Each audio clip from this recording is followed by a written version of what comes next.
Hai guys, welcome back to my YouTube channel. Kembali lagi di YouTube channel aku. Apa kabar kalian semua? Semoga sehat-sehat ya. Di video kali ini aku mau sharing lagi mengenai perkembangan penyakit TB kelenjar aku. Karena ini tuh udah masuk bulan ke 5 atau 6. Tapi sebelum ke videonya, jangan lupa untuk klik like, subscribe, dan komen di bawah kalau kalian punya kritik, saran, atau mau request video, atau mau nanya-nanya. Dan jangan lupa juga untuk share ke teman-teman kalian dan ke sosial media yang kalian punya. Sampai jumpa di videonya. Jadi sebelumnya aku mau ngasih tahu dulu kalau pengobatan aku itu udah jalan ke 5 atau 6 bulan. Sebenarnya aku juga bingung kayak wow cepet banget gitu kan. Tapi emang kata dokternya kayak gitu. Dan kemarin itu kayak sekitar beberapa hari yang lalu deh, aku lupa, aku tuh habis dari dokternya karena obat aku tuh habis. Jadi dokternya juga sekalian suruh aku untuk USG. Berarti kan sebentar lagi tuh bakal selesai ya, insya Allah. Semoga 6 bulan ini udah bener-bener tuntas ya kan. Karena benjolannya tuh udah gak ada, bener-bener udah nggak ada, dan semua gejala yang aku alamin dari awal itu udah nggak ada, alhamdulillahnya. Nanti bakal aku kasih tahu apa aja sih yang aku lakuin selama aku perawatan penyakit TB kelenjar ini. Jadi aku mau update dulu obatnya. Sebenarnya sih udah beberapa hari kan, jadi udah aku minum obatnya. Jadi obatnya itu ada 2, tetap kayak yang video sebelumnya. Karena emang aku tuh udah beralih kan dari obat merah. Kalian nanti boleh cek video-video aku tentang TB kelenjar dari yang pertama awal aku kambuh lagi. Kalian bisa cek di YouTube aku. Nah, jadi obatnya itu ada 2, ada rifampicin sama balik lagi ke Inha. Jadi sebelum Inha ini aku tuh pakai rifampicin juga. Cuman ini tuh yang aku nggak tahu ini yang berapa gram, 600 gram. Kalau nggak salah tuh bulan kemarin tuh rifampicinnya itu sekitar 450 graman ya, aku lupa sih. Tapi ini 600. Sama yang Inha, sebelumnya tuh aku minumnya namanya itu isoniazid kalau kalian nonton video aku. Tapi ini aku diganti Inha yang 400. Mungkin aku mikir positive thinking aja, mungkin dokternya supaya aku bener, kan aku tuh pengen masuk ke tahap stop obat gitu ya, jadi supaya aman. Jadi bener-bener obatnya dikasih yang dosisnya agak tinggi lagi supaya bener-bener memastikan kuman itu yang ada di leher aku nih, benjolan aku tuh bener-bener mati. Karena sebenarnya aku juga kayak kok cepet banget ya, udah mau hampir berapa bulan aku berobat nih, berarti udah mau 5 bulanan aku berobat, cepet banget. Minta maaf dulu sebelumnya kalau kalian lihat di sini ada jerawat. Aku tuh lagi jerawat haid ya, atau menstruasi atau PMS, karena aku lagi haid atau menstruasi gitu, jadi jerawat tuh kayak ada di mana-mana gitu. Nah terus aku nggak tahu nih nanti hasil USG-nya kayak gimana, karena aku belum di USG. Nanti kalau misalkan udah selesai USG, atau bisa dibilang sih mau menuju bulan Desember tahun depan, bulan Desember depan nih, bulan depan nanti bakal aku kasih tahu juga perkembangannya kayak gimana. Yang penting aku sekarang tuh minum obat itu Inha sama rifampicin aja. Ini tuh sebenarnya sama aja sih sebenarnya sama kandungan obat kuning, kalau kalian tahu kayaknya ya sama aja. Cuman ini tuh dibagi 2 gini tuh nggak tahu kenapa, supaya mungkin dokternya tuh mungkin bisa nurunin dosis dan naikin dosisnya lagi kali ya.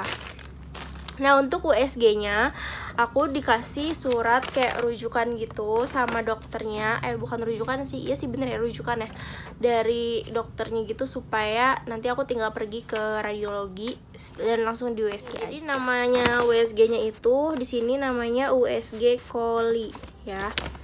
Nah banyak banget kan jenis-jenis USG nih di radiologi.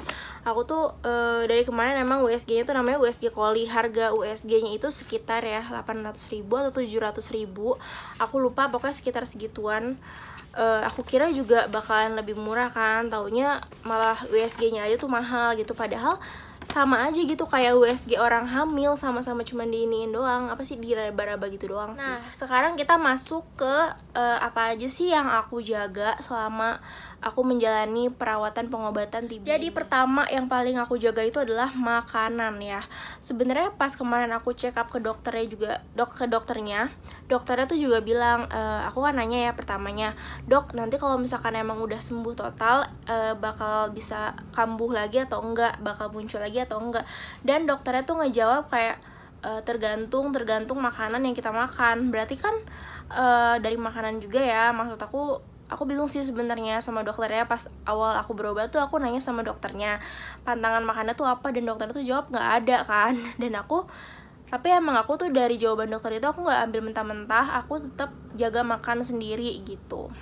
Nah, jadi makanan apa aja nih yang aku hindarin sampai benjolan aku tuh bisa hilang. Sebenarnya aku udah pernah membuat video tentang makanan yang diperbolehkan dan yang tidak diperbolehkan. Ada di YouTube channel aku, kalian bisa tonton dulu videonya. Tapi aku mau sharing aja nih secara singkatnya ke kalian. Jadi aku tuh semenjak pengobatan TB, aku tuh juga sambil ya nyambi gitu ya, diet gitu. Jadi dietnya itu adalah bisa dibilang sih diet kalori, tapi makanannya tuh juga dijaga gitu. Maksudnya diet kalori kan misalkan walaupun mie instan kalorinya 100 gitu kan, atau 200 kita bisa makan, nanti malamnya makannya yang sehat. Enggak kayak gitu. Jadi aku bener-bener juga makanannya pun dijaga banget gitu. Jadi aku tuh makan hanya misalkan kayak dada ayam, aku pokoknya semuanya tuh pure aku masak sendiri. Even kayak banyak banget kan yang jual kayak catering sehat gitu, tapi aku tetap makan sendiri dan masak sendiri di rumah gitu. Jadi dan secukupnya juga sih porsinya. Yang paling penting itu aku ngurangin yang namanya mie instan, karena dia tuh mengandung pengawet yang menurut aku tuh di mie-nya ada, di bumbunya ada. Yang kedua itu adalah ngindarin banget yang namanya makanan junk food. Jadi tuh dulu aku tuh sering banget kayak mungkin bisa beberapa kali gitu ya dalam seminggu makan yang namanya McD atau enggak kayak KFC, terus pokoknya beli-beli yang pokoknya makanan-makanan fast food gitu. Itu tuh aku sering banget, dan sekarang selama aku menjalani pengobatan aku tahan dulu, dan emang aku juga kan lagi diet kan, karena berat badan aku juga udah overweight gitu. Makanya aku sekalian yaudahlah jaga gitu kan, dan alhasil emang mungkin karena jaga makan juga ya jadinya ada perkembangan baik gitu dalam penyakit aku. Aku sih juga nyaranin ke kalian juga nerapin yang namanya pola makan sehat. Terus olahraga itu ringan aja, kayak jalan kaki atau misalkan kalian mau lari gitu boleh. Pokoknya yang ringan-ringan aja, jangan yang berat juga, karena penderita TB itu nggak boleh yang namanya kecapean guys. Jadi apalagi TB pokoknya TB kelenjar itu nggak boleh yang kecapean. Jadi kalau misalnya kecapean pasti dia bakal lemes. Dan yang paling penting kalau kalian menderita TB juga, kalian itu jangan pernah yang namanya stres. Please banget jauhin yang namanya stres. Dulu sih pas awal-awal kena juga aku tuh sempat ngerasa kayak aduh gimana ya, gue takut TB ini beralih ke cancer. Ya Allah, amit-amit jabang bayi nih, aku bener-bener takut banget jangan sampai gitu kan, karena emang kelenjar itu khususnya kayak kelenjar getah bening ya, itu juga ada kan jenis kansernya. Jadi jangan sampai, makanya harus dijaga banget nih, apalagi tuh udah ada benjolan gitu kan. Makanya kalian yang udah kena penyakit TB maupun yang belum boleh menjaga, atau yang udah kena kalian juga harus tetap menjaga gitu loh. Jadi kayak waspada, jangan sampai jangan sampai kumat lagi gitu di penyakit gitu. Makanya syaratnya itu harus disembuhin total dulu gitu. Nah, sebenarnya begitu aja sih. Aku mau ngejelasin itu kayak perkembangannya aja.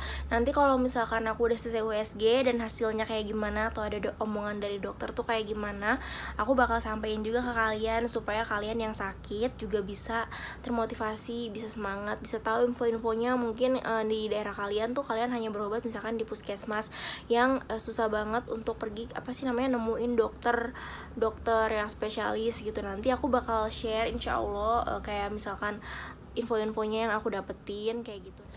Oke, sekian dulu video dari aku. Jangan lupa untuk klik like, subscribe, dan komen, dan juga share ke teman-teman kalian dan ke sosial media yang kalian punya. Dan sampai jumpa di video berikutnya. Bye-bye.